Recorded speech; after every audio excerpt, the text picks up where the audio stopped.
아직 아무런 대답도 듣지 못했습니다. 뭐가 어떻게 돌아가는 거야? 이다가 죽음의 새끼를 살아나겠냐? 이제부터 네가 내 협상 대리인이야. 이번 판은 제가 짜겠습니다. 그 USB를 찾아야 돼. 나한테 맡겨. 왜 그랬어? 하나도 빠짐없이 다 기억해! 15년을 기다렸습니다. 그리고 드디어 그 남자를 잡았습니다. 하지만 신 사장은 과연 복수의 칼을 내려칠 수 있을까요? 신 사장 프로젝트 11화 지금부터 낱낱이 파헤쳐 드립니다. 예고편 보고 나서 한참을 멍하니 앉아 있었습니다. 어떻게 이렇게 한 편 한 편이 이렇게 가슴을 쥐어짜는지 모르겠어요. 지난 10화에서 신 사장이 드디어 윤동이를 생포했잖아요. 15년이에요, 15년.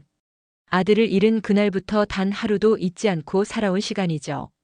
그런데 예고편에서 신 사장이 윤동이를 붙잡고 하는 말. 왜 그랬어? 하나도 빠짐없이 다 기억해. 이 한마디에 얼마나 많은 감정이 담겨 있을까요? 분노도 있겠죠. 증오도 있을 겁니다. 하지만 그보다 더 큰 건 고통이에요. 15년 동안 매일 밤 잠들기 전에 아들의 마지막 얼굴을 떠올렸을 신 사장의 그 밤들이 단 한 문장 안에 다 들어가 있는 거예요. 그런데 윤동이는 어떻게 대답하는지 아세요? 이런다고 죽은 자식이 살아나겠냐? 참 잔인한 말이죠. 이건 그냥 말이 아니에요. 신 사장의 심장을 정확히 찌르는 칼날입니다. 근데 이상한 게 뭐냐면요. 윤동이의 눈빛이 완전히 빈 사람 같아요. 악한이라기보다는 뭔가 오래전에 이미 자기 자신을 포기한 사람 같은 느낌? 저는 여기서 확신했습니다. 윤동이 이 사람도 누군가의 피해자였다. 여러분 기억하시죠? 이허준 병원장이 윤동이를 소년원 시절부터 만나왔다는 거. 그리고 윤동이의 계좌에 돈이 입금될 때마다 누군가가 죽었다는 그 소름 끼치는 패턴. 근데 신 사장을 노릴 땐 입금이 없었어요. 왜일까요? 그건 이허준이 직접 지시한 일이었기 때문 아닐까요? 즉, 윤동이는 단순한 살인청 부업자가 아니라 이허준이라는 괴물에게 평생 조종당해온 또 다른 희생양일 수 있다는 겁니다. 그래서 저는 이렇게 봅니다. 11화에서 신 사장은 윤동이를 죽이지 않을 겁니다. 아니, 정확히는 죽이지 못할 거예요. 왜냐하면 신 사장은 협상의 신이니까요. 지금까지 단 한 번도 감정에 휘둘려서 판을 망친 적이 없었습니다. 예고편에서도 그랬잖아요. 아직 아무 대답도 듣지 못했다. 이 말은 복수가 아니라 진실을 원한다는 뜻이에요.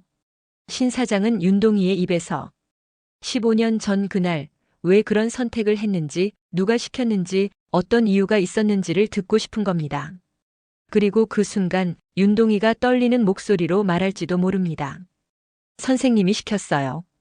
저는 그냥 따랐을 뿐이에요. 한편 신 사장은 제자 필립을 직접 만납니다. 이제부터 내가 내 협상 대리인이다. 와, 이 장면 진짜 소름이었어요.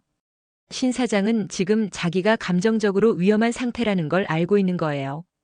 그래서 가장 신뢰하는 제자를 직접 찾아가서 얼굴을 마주보고 모든 걸 맡기는 거죠. 필립은 자신 있게 대답합니다. 이번 판은 제가 짜겠습니다.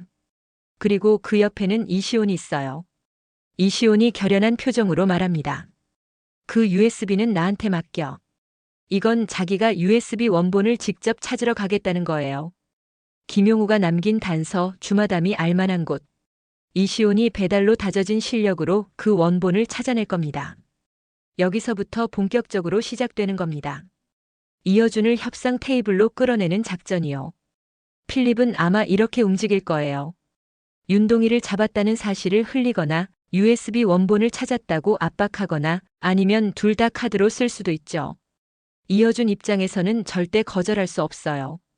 윤동이가 신 사장 손에 있다는 건 언제든 자기 과거가 다 드러날 수 있다는 뜻이고 USB가 공개되면 그야말로 끝장이니까요. 그리고 김수동 주무관도 빼놓을 수 없죠. 그는 해킹과 정보 분석의 천재니까 이시온이 USB를 찾아오기만 하면 그 안의 진실을 완벽하게 파헤칠 겁니다. 아마도요. 15년 전 그날의 통화 녹음, 이허준과 윤동희의 거래 내역, 그리고 신 사장 아들이 죽은 진짜 이유까지 전부 다 들어있을 거예요. 그런데 말이죠. 여기서 한 사람을 빼놓을 수 없어요. 바로 주마담 주영미입니다. 김용우가 죽기 전에 남긴 말 기억하시죠? USB 원본은 주영미가 알만한 곳에 숨겨뒀다.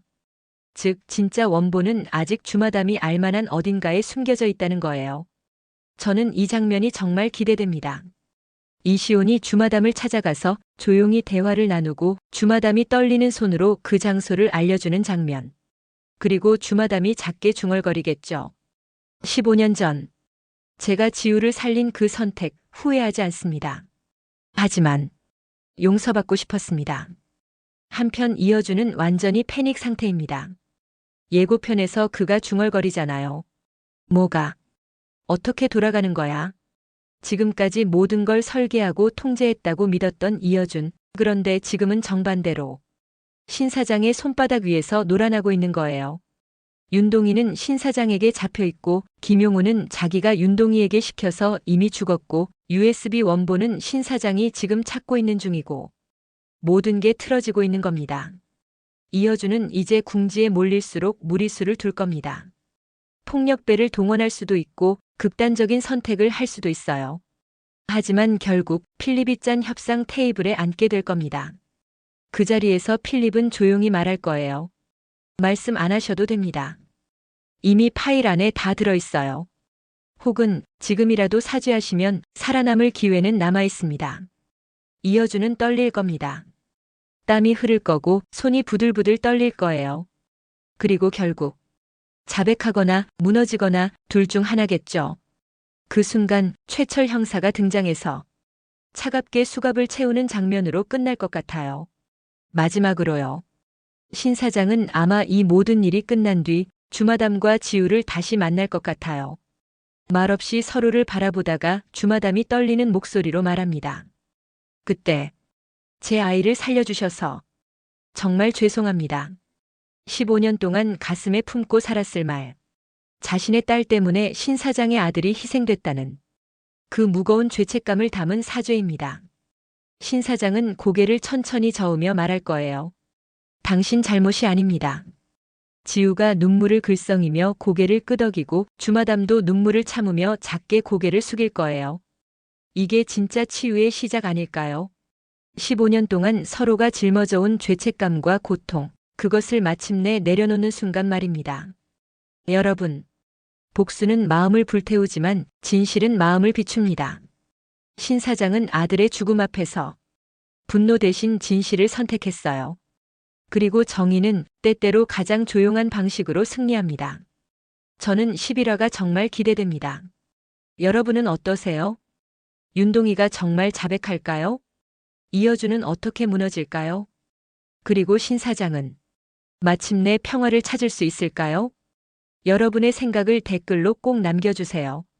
그리고 이 영상이 도움이 되셨다면 좋아요 버튼 꾹 눌러주시고 구독과 알림 설정까지 해주시면 다음 회차 분석도 빠르게 찾아뵐 수 있습니다. 여러분 덕분에 이 채널이 살아갑니다. 진심으로 감사드리고요. 다음 영상에서 또 뵙겠습니다. 건강하세요, 여러분. 하나도 빠짐없이 다 기억해!